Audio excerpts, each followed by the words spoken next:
à haute valeur environnementale certifie les exploitations agricoles vis-à-vis de 4 grandes thématiques. La certification haute valeur environnementale permet de communiquer vis-à-vis des consommateurs sur des pratiques viticoles respectueuses de l'environnement. Le vigneron doit tout d'abord satisfaire des exigences réglementaires, telles qu'avoir son contrôle technique du pulvérisateur à jour ou alors avoir un local phytosanitaire aux normes. Ensuite, l'exploitant peut prétendre à la certification de niveau 3, HVE.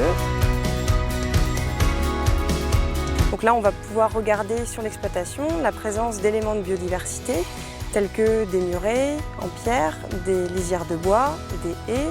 La présence de ruches sur l'exploitation sera valorisée au travers du module biodiversité.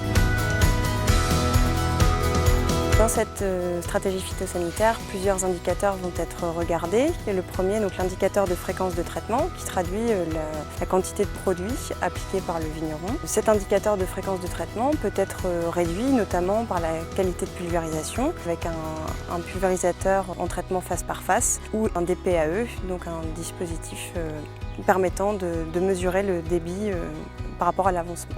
Les autres indicateurs qui seront contrôlés sont les stratégies alternatives à la lutte chimique, telles que le travail du sol, l'épampage manuel ou mécanique, la confusion sexuelle ou les feuillages précoces par exemple.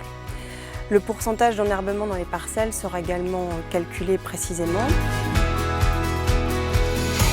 Donc sur ce point-là, on regarde simplement les parcelles qui n'ont pas reçu de fertilisant et puis on va calculer ce qu'on appelle le bilan apparent, une sorte de bilan comptable de l'azote. Donc la gestion de la ressource en eau n'est pas évaluée puisque les vignobles du Beaujolais, du Mâconnais et du Bugey-Savoie ne sont pas irrigués. Ecovigne accompagne les vignerons dans leur démarche de certification par voie individuelle, par voie collective, afin de certifier leur exploitation viticole en haute valeur environnementale.